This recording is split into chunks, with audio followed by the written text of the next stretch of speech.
Antes, después, eternamente, hay un lugar que nos permitirá encontrarnos.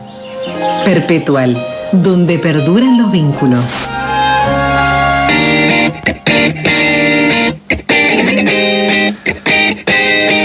Vamos a tomar la agenda nacional de la política. Vamos a saludar al diputado nacional del Frente de Todos por la provincia de Córdoba, Eduardo Fernández. Eduardo, gracias por atendernos en este feriado de carnaval. Buen día, ¿cómo le va? Buen día, Guillermo, ¿cómo le va? Muy bien, Eduardo. Muchísimas gracias por dedicarnos estos minutos. Queremos hablar de dos cuestiones. La primera está ligada con la política. El Frente de Todos se sentó en una mesa política sobre el cierre de la semana anterior. ¿Cómo juzga ese paso y los convocaron a ustedes?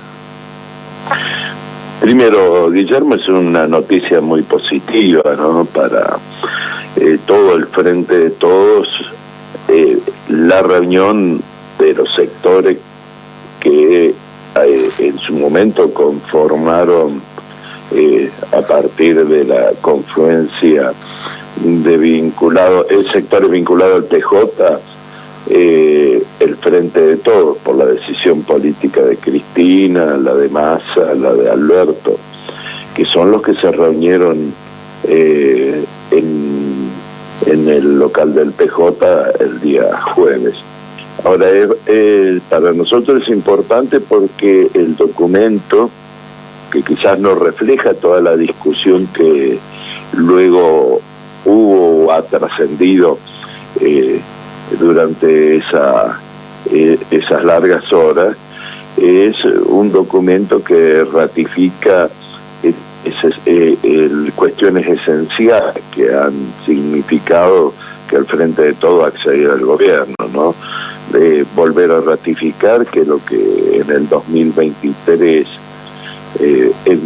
la situación electoral va a enfrentar a dos grupos de país, ratificar la unidad en la diversidad, centrar en que la decisión es no aceptar de ninguna forma como un hecho consumado la proscripción de Cristina y hacer todo lo posible también, no solo para convencerla a ella, sino para contener esta avanzada de sectores del Poder Judicial sobre el poder político. Eso es importante. Eduardo, perdón que lo interrumpa.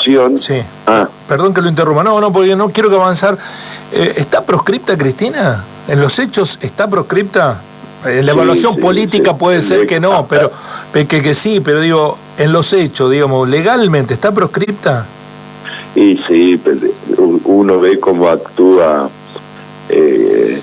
los juzgados de Comodoro Pi y la Corte Suprema, y los fallos salen en tiempo y forma que precisan estos sectores vinculados al poder en Argentina, ¿no? Es decir, basta ver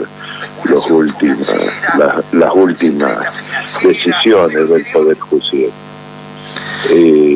Entonces, le decía con el resto de la pregunta, los otros sectores que, dado para la ejecutividad política que tenía que tener la reunión, como son los partidos políticos que integramos el Frente de Todos, van a ser invitados a una reunión luego del 1 de marzo, luego de la apertura de sesiones, la agenda que hay prevista, y los movimientos sociales también tendrán su mesa. Bueno, y en ese marco, ¿ustedes qué creen que será el mecanismo ideal? Que haya una interna, que haya paso, que haya acuerdo.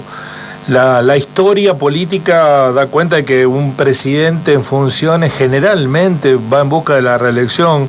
Hay que respetar la historia. ¿Tiene margen Alberto Fernández para eso? No, primero yo creo que tanto el presidente como el resto de los dirigentes políticos que tiene nuestro espacio tienen derecho a aspirar a tener la candidatura a presidente. Pienso en lo personal que es mucho más saludable, sino un acuerdo en el sentido de que no haya PASO, pero en el mismo documento reivindicamos las PASO que fue creado por el gobierno de Cristina para dirimir las posibilidades de elegir candidato, es decir, el espacio va a tener candidato, pero lo que está predominando hasta ahora son los consensos. Por supuesto que Alberto, como presidente de la Nación, tiene una gran decisión que tomar, porque, como dijo Sergio Massa, si él es candidato o precandidato a presidente, es muy difícil, por ejemplo, al espacio que representa Massa y al mismo Massa, siendo ministro de Economía, competir con el presidente, ¿no? Sí, bueno, eso dejó sentado anoche en declaraciones de este fin de semana Sergio Massa, respecto de que con la agenda de problemas que tiene, la economía argentina no puede estar pensando en candidatura presidencial. Eduardo, quiero hacerle escuchar desde nuestro punto de vista, el mejor defensor de la gestión del gobierno nacional, que es el ministro de Producción de Mendiguren, que jugando de visitante en el canal TN, en el programa A Dos Voces, esto decía sobre la economía argentina. Le hago escuchar este tramito y después le pregunto sobre esto. De Mendiguren respondiéndole a los opositores y a los propios conductores que reprochaban la marcha de la economía argentina. Vamos a discutir, más allá de la coyuntura, cuál es el camino. Un camino de la inversión que pone el eje en la producción o el empleo, o un eje en la especulación financiera, con la bicicleta financiera. El modelo anterior cayó en los 4 años 4,5%. Con este modelo, yo digo productivo competitivo, este periodo nuestro fue un crecimiento del 7,2% con pandemia, con guerra y sequía. Durante el periodo la inversión cayó el 22%.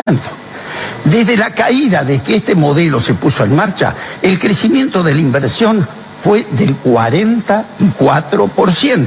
El modelo anterior, en los 4 años, tuvo una caída de 219.000 empleos.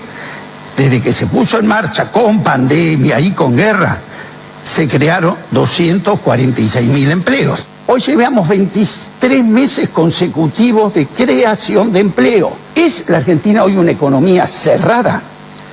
Este año vamos a tener en 2000 récord de importaciones, $81.100 de importaciones, récord de exportaciones, 88.000 millones en bienes y servicios. Si ponemos los servicios, podemos estar en 100.000. En los 4 años del gobierno anterior, el superávit comercial fue 5.000 millones. Nosotros, 34.000 millones. El modelo anterior, punta a punta, la industria cayó el 13%. Nosotros subimos con guerra, crecimos el 13%. Sí. Bueno, con todos estos números macro, Eduardo, le pregunto... Agregó el Vasco, porque usted sabe que estuvo en la reunión de la Comisión de Industria que integro, que como es, parafraseándolo a un periodista, ahora un diputado, como es, mata el relato, ¿no? Entonces, bueno, pero con todo esto que son números macro que ninguno le refutó, nadie le dijo, no es verdad, es mentira. Sí, ahí falta todavía la inversión, sí. ¿No? Inversión ha sido un 44%. Sí, lo mencionó de Mendiguren. No, pero lo que quiero preguntarle, Eduardo, si con este escenario, ¿por qué cree que hay sectores de la sociedad que fustigan tanto al gobierno? ¿Y por qué sigue siendo competitivo el macrismo o Cambiemos en las elecciones que vienen? ¿Por qué el campo anda quejándose de todo, el campo y sus voceros, por estos días? ¿En qué ha fallado el gobierno teniendo estos números de la macro que nadie desmiente y teniendo este clima social adverso, Eduardo? Sí, hay que decir que nosotros también, el Frente de Todos, en su documento reconoce que una gran parte de la sociedad, en lo que hace a los sectores de ingresos fijos, no se encuentra satisfecha y más aún ha perdido poder adquisitivo, y esa es la principal preocupación.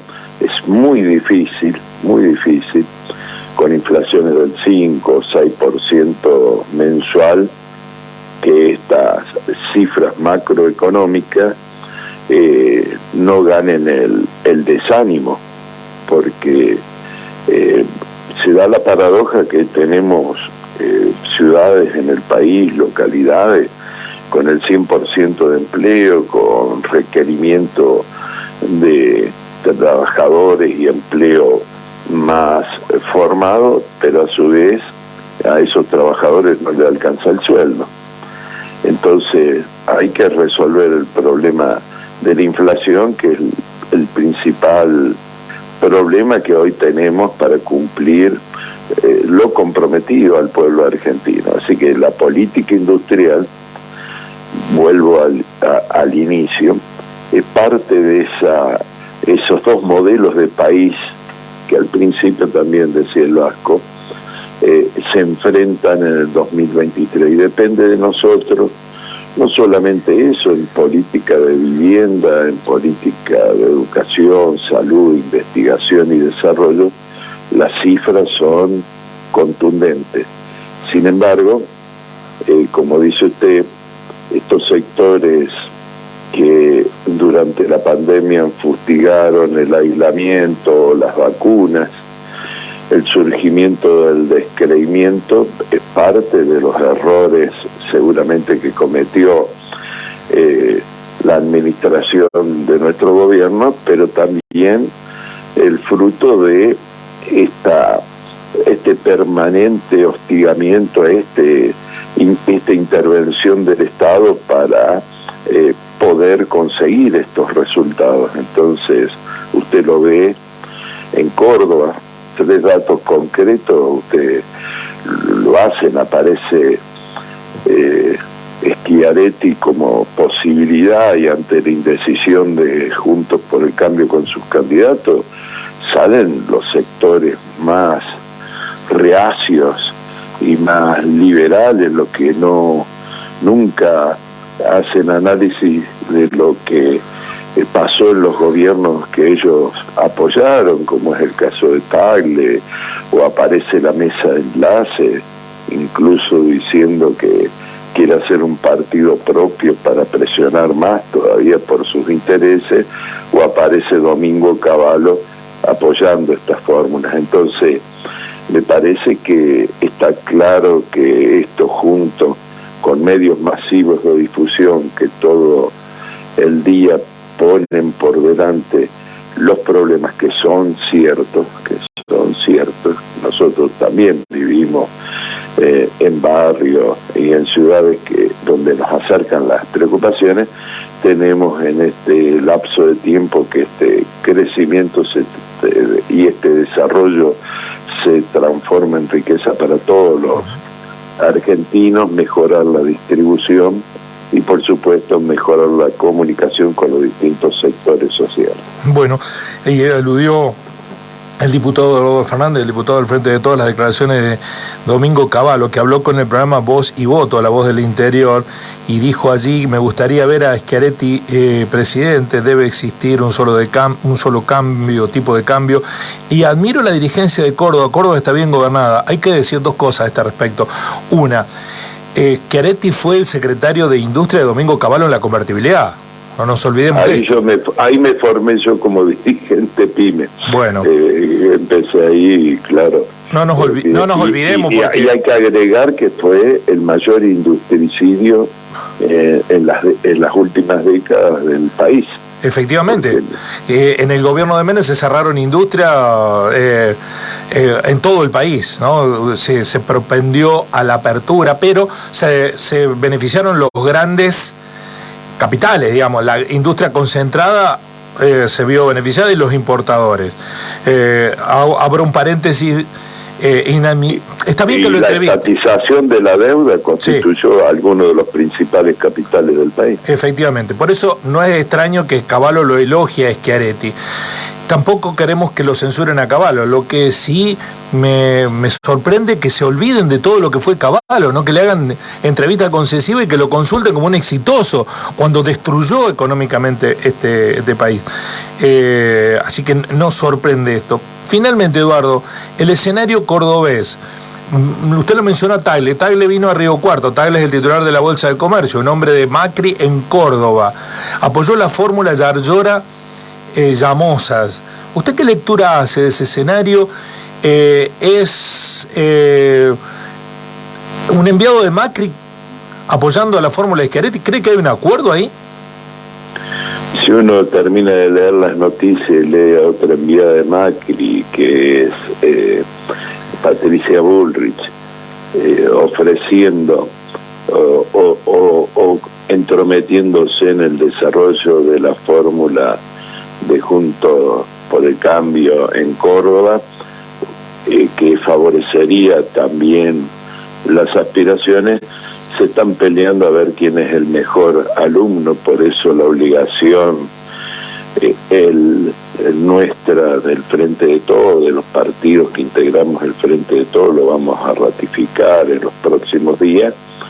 Es decir, que en Córdoba también hay un modelo socioeconómico que abarca la justicia, la educación, a la producción y al ambiente, que está totalmente opuesta a lo que pensamos nosotros tiene que ser una política estatal en la provincia. Y es por eso que estos actores políticos y sociales intervienen directamente viendo a ver quién es su mejor representante, ¿no?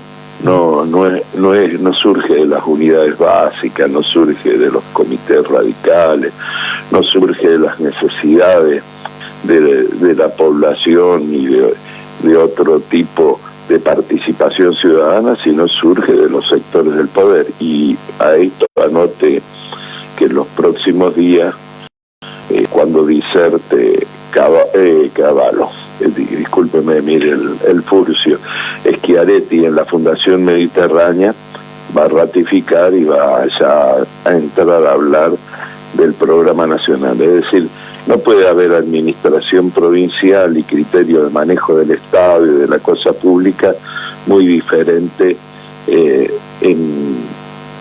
que lo que uno propone nacionalmente. Y la verdad que preocupa seriamente que Córdoba tenga en la boleta electoral, en el desarrollo político, una perspectiva, una oferta política que acerque a la gente, porque todo esto también se da junto con otro factor, Guillermo, y que por supuesto es imposible analizarlo ahora, pero que es todos los intentos de la derecha de alejar a la población de la política, de la práctica política, y terminando con la frase "son todos iguales", ¿no?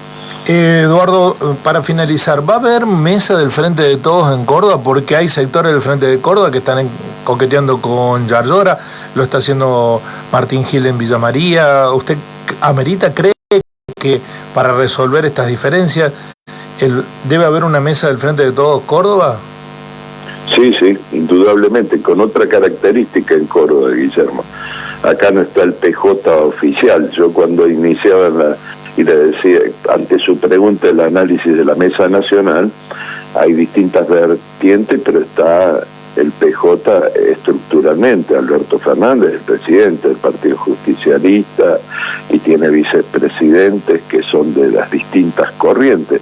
En Córdoba el llamado Partido Justicialista no responde a los intereses populares, y en los próximos días nosotros seguramente, primero las fuerzas políticas que integramos el Frente de Todos, y hay que ampliarlo, y seguramente el ejemplo de la mesa y la participación con sectores sociales y otros partidos políticos es fundamental para empezar a debatir y interpelar a la población de Córdoba sobre el futuro que quiere para la provincia y para las ciudades. Muchas gracias, Eduardo, por este contacto muy amable. Por favor, que tenga usted buen día. Igualmente, Eduardo Fernández, el dirigente de APYME y diputado nacional del Frente de Todos, el escenario en el que nos encontramos políticamente hablando, después que se reuniera, la mesa política del Frente de Todos sobre el cierre de la semana anterior. Ayer Cristina cumplió 70 años. Muchos piensan que está para que se retire de la política, mientras que hay un sector del peronismo, básicamente, que aspira a que sea candidata a presidenta. Bueno, veremos cómo terminan de coserse esas habas en un oficialismo que tiene números macroeconómicos, como los describió de Mendiburo, muy positivos comparado con el gobierno de Macri. Claro está, siempre se puede mejorar la situación, y pese a eso tiene un escenario bien complicado, aunque cuando uno ve, electoralmente hablando, cuando uno ve las encuestas, ve también que podría mirarse el vaso medio lleno. El oficialismo también está muy competitivo. La memoria corta de los argentinos conspira siempre, ¿no? Por eso se pasea a Cavallo por los medios de comunicación como si el tipo no tuviera responsabilidad de nada. Si Cavallo fuera funcionario en Europa, hubiera sido funcionario en Europa o en los Estados Unidos, estaría preso, cumpliendo una condena de 20 años de cárcel por lo menos. En la Argentina no, porque, el Poder Judicial se autoprotege y protege a los que le son funcionales. Cavallo es el hombre que más daño le hizo a la Argentina desde que yo tengo uso de razón, desde los 80 en adelante. Y el tipo se sienta en un medio de comunicación y te sigue dando clases de economía y le sigue echando la culpa a todos los demás. Cavallo, que además benefició a todos los que ahora lo protegen, porque benefició a las grandes corporaciones, a Arcor, a la Aceitera General de esa, haciendo que estatizando deuda privada. La deuda que era de los privados pasó a ser del Estado, pero después el Estado es el malo y los privados son los buenos en el esquema del liberalismo de estas tierras, ¿no? El Estado siempre es malo si defiende a los otros. Si me beneficia a mí, que esté el Estado. Es lo que está pasando con el campo y sus voceros ahora. Ya lo vamos a abordar al tema. Resulta ser que no quieren Estado, que el Estado no les mete el pie. Pero si no llueve, que el Estado nos ayude con crédito blando, con tasa diferencial, subsidiado, con excepción de impuestos. Y si encima hay helada, que nos den ayuda. Que nos den ayuda, porque nosotros, si no, le vamos a protestar, ¿eh? ¿Cómo es la lógica? ¿Tiene o no tiene que ayudar el Estado? Porque si no es muy cómoda la situación. Que no se meta para que yo haga negocio, pero que me ayude cuando me va mal. Paraíso es lo que están pidiendo. Sectores que, por otra parte, todos sabemos, nos damos cuenta, les va excepcionalmente bien. Pero insisten en esto. Ellos y su vocero, porque yo veo periodistas agropecuarios que no tienen dónde caerse muerto, que defienden al campo como si ellos fueran dueños. Así son las cosas.